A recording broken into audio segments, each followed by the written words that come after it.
A mysterious man is running some tests on his computer when he receives an encrypted message. Decrypting the message, an AI appears and talks to him in real time, saying that it knows about the man's work that got terminated.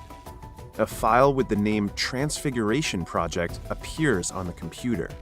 However, the AI has the plan to complete the mysterious man's project. Hesitant, the man asks why, to which the AI answers that it is the only thing that is powerful enough to stop what's coming, the end of the world. The scene changes to a TV interview with an astrophysicist named Michael Swafford about his new book titled In the End, There Was Light. Michael discussed in his book the gamma ray burst, or GRB. The astrophysicist believes that a GRB will be the cause of the extinction of mankind in the universe. Michael explains that a dying star causes a GRB by releasing two narrow beams of intense radiation. He then confirms that there is a dying star in the Milky Way galaxy called AWR 104. Unfortunately, Earth sits directly in the path of the beam zone. In other words, it is like someone is standing face to face with a barrel of a gun. Then, a computer screen is shown wherein DNA of different people are examined until they find a perfect match for a test subject.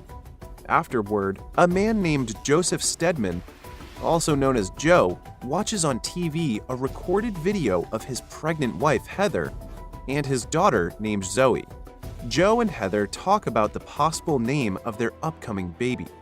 Joe suggests that they should name the baby Rhea, which means ray of light. The Stedmans seem to be a happy family in the video. Contrary to the current miserable state of Joe at the moment, however, unknown to Joe, he is being monitored through a hidden camera in his lampshade. Joe is the one chosen for the Transfiguration Project. It turns out that he is being monitored everywhere, at all times, by the mysterious man from earlier who turns out to be a mad scientist. Upon observation, it is shown that Joe is undergoing therapy for depression, suicidal tendencies, and anger management issues. In addition, Joe's daughters are also being monitored by the mad scientist. It is then revealed that Joe left his family after Heather passed away. This results in Zoe carrying a grudge against her father. However, even without her father's support, Zoe becomes a strong, independent woman. She's also dating Michael Swafford. Meanwhile, Rhea becomes addicted to substances just like her father. The two sisters are living two opposite lives. In a library, Zoe and Michael flirt around. Leaning for a kiss, Michael drops the pile of books that they gather. Upon picking up, Zoe tells Michael about the fate page. When a book falls, the page that it's opened up to can be read as a fortune and see how it can be applied to one's life. It is like a fortune-telling game she and Rhea used to play before. Zoe makes Michael try the fate page on a medical book. Although the statement is purely medical, the bottom line of the statement tells about the sacrifice of one to save everyone. Going back to Joe, who's still talking to his therapist, he shares that he's been given a job in a government funding facility. What's weird is he never applied, but the facility somehow got his name and hired him. Although weirded out, Joe still accepts the job. Later, Joe is awarded for being clean of any substance for 1 year. Joe remembers the time when he still had everything: a loving wife, two beautiful daughters, a dog, and a place he can call home. Afterward, Joe goes to see Zoe and tries to make it up with her. Joe tries his best to show her that he's changed and that with Zoe, they can help Rhea. However, Zoe is not yet ready. Joe insists to give her his gift, but Michael stands in between Joe and Zoe. Pissed, Joe suddenly punched and grabbed Michael by his neck. Zoe stops him, and even Joe is surprised by what he had just done. Later that night, Zoe tries to call Rhea, but she's not answering her phone. Zoe thinks her sister is using drugs again. Michael consoles her, and he reassures Zoe that he will never leave her. Joe also tries to reach Rhea, but he's also directed to voicemail. In a flashback, Heather asks Joe to promise her that he will be strong for their daughters. Joe says sorry to Heather for failing to keep his promise. He drinks alcohol again after 1 year of being sober. Unfortunately, he didn't notice that someone is hiding in the back seat. The man suddenly covers Joe's head with plastic and kidnaps him. The mad scientist finally reveals himself as Mike. It is then shown that something is injected into Joe's eye. Joe wakes up in the streets, weakened and confused about the voice he's hearing in his head. He then finds a mini briefcase with a gun inside. Mike clicks a key on his keyboard and Joe screams in pain. Mike explains that they implanted a device through Joe's optic nerve. It allows them to see what Joe sees and also makes Joe see what they want him to see. Mike makes Joe see Rhea buying some drugs. Mike also reveals to Joe that he's been watching his family for some time now. He then makes Joe see Zoe smoking while saying that his family is now broken because of him. He is playing with Joe's conscience in order to make Joe follow him. A woman named Sabi shows up and asks Joe what is happening. Joe tells her to call the police, but Mike blackmails Joe. He orders Joe to kill the woman or Rhea will be the one to die.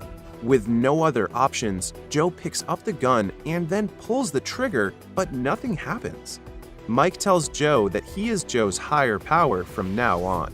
However, Sabi, who turns out to be an accomplice of Mike, tases Joe when he looks back at her. Meanwhile, it is seen that a dying star is indeed releasing a gamma ray burst in outer space. Sabi informs Mike that everything is ready. Joe, on the other hand, wakes up and finds himself trapped in a tight space. He tries to call 911, but the operator tells him that if he ever contacts the authorities again, they will kill his daughters. Finally agreeing to Mike's terms, Joe is released from the trunk of his car. Watching Joe through a drone, Mike orders Joe to go somewhere. The scene changes to Zoe watching a video of her and Rhea on her phone. She tries to call her sister again, but fails once more. Going back to Joe, Mike orders him to enter the house of a man named Charles Magre. Reaching Charles's room, Mike orders Joe to threaten Charles to open his safe. Joe is still hesitant to follow Mike's every order, but Mike just makes Joe see a gun pointing at his daughter's head, and Joe will have no choice but to obey him. Reaching the safe, Joe instructs Charles to authorize the laptop. Afterward, Joe is ordered to put his finger on the fingerprint scanner of the laptop. Data of Joe's DNA appears and the label written "sequence compatible" confirms that he is the one they are looking for. Even Charles cannot believe what he had just seen. Then, Joe puts a metallic LED device on the laptop. This allows Sabi to copy all the files on Charles's laptop. After getting what they need, Mike orders Joe to take out Charles. But Joe doesn't want to do such a thing. Distracted, Joe didn't notice that Charles already armed himself and knocks him down. Charles quickly picks up the gun. Joe reveals himself to Charles and tells him about the man that's giving him orders. Meanwhile, Charles cannot believe that his employee is the match. Charles then inspects Joe's eye where he sees the optic implant. Realizing that Mike can see and hear him, Charles says that they shut down the Transfiguration project because it is too dangerous. Mike orders Joe to move forward, not knowing that Charles will be taken out by the drone. Finally, Joe is instructed to cut off Charles's thumb. Afterward, Joe goes to Redlock, the company he's working for. At the same time, the drone controlled by Sabi releases mini drones that make their way to attach to the building's vent system. As Joe puts on a mask, the drones release chemicals that kill everybody in the building that inhale it. Joe begs Mike to stop, but he just shows Joe that the same drone is in his daughter's room waiting to be activated if he fails to reach the main facility in 4 minutes. Joe immediately runs to the main facility as soon as he can. Grabbing a key card from security, the security who turns out to be alive manages to shoot his gun. Joe evades the shot, but it's too near to his ear that it messes up the audio feed from Mike. Luckily, the audio feed got reconnected in time for Joe to reach the main facility. He then uses Charles's thumb to give Mike and Sabi access to the core. Joe asks if his daughter is fine. but Mike gives him one last order to secure his daughter's life. Joe is instructed to go inside the machine to turn on the throw switch. However, it is just a trap. As soon as Joe steps inside the machine, the door closes and the machine turns on. Joe asks why Mike is doing this. Mike simply tells him that it is in his DNA that he's the perfect subject. Mike also adds that when the universe decides what it wants, there is no point in resisting. With that, the Transfiguration Project commences. Joe's DNA starts to transform. Then, the procedure causes a big explosion in the building. The aftermath of the explosion is devastating while Mike is relaxing on violin music. The AI asks Mike if it's successful, to which the mad scientist says yes. Joe is alive and is currently ready for testing. Meanwhile, Michael is comforting Zoe, who's currently breaking down after watching the news about the explosion on Redlock. Zoe regrets that she didn't give his father a chance when he was still around. She also wishes that she never gave up on him. But as stated, Joe is still alive and wakes up in his home wrapped in a big foil bag. Joe asks what did Mike do to him. Instead of answering his question, Mike discusses about scientific things that Joe knows nothing about. Joe tries to call his daughter, but the phone is not working. Pissed, Joe releases an energy force that affects the electrical appliances around him. Lights start coming out of Joe's hand. He punches a wall in anger and he easily destroys the wall of his bathroom. Mike is amazed at what he's seeing. Mike explains that he transforms Joe's weakness into strength. His anger, fear, anxiety, and the overall chaos living in Joe's body are now the source of his infinite power. Mike adds that Joe can use his newfound powers to save his family's life. He then gives Joe a new mission. Having no other options, Joe just follows Mike's order. He immediately goes outside but finds his car missing. It is then revealed that Joe's power is electromagnetism. Joe manages to start a motorcycle by releasing some energy out of him. The angrier Joe is, the stronger he gets. Mike proceeds to explain that everything is just a matter of cause and effect as he plays with his pendulum. To test Joe, Mike orders him to confront a man named Nico Sola, the man responsible for Ria's addiction and taking advantage of her. Meanwhile, Zoe sees the gift that Joe put in her bag earlier. Opening it, she sees the rock she gave him as a child, proving that Joe always loved her no matter what. The scene changes back to Joe reaching what seems to be a warehouse. Joe roams around until he finds a man and asks if he's Nico. Instead of answering, the man points his camera at Joe and flashes at his eyes, then runs away. Joe chases after him, but his unfamiliarity with the place gives Nico the advantage to ambush him. Nico ties Joe up and asks for his name. As Joe says his surname, Nico realizes that he is Ria's father. Nico then smacks him and shows a videotape with the label Ria. In the video, Ria is drugged out and completely messed up, while Nico is molesting her. Joe remembers the time when his sweet, innocent Ria bakes a cake for him. Unable to keep his cool, Joe releases huge electromagnetic energy, but Mike's computer says that the massive energy failed and that more stress level is required.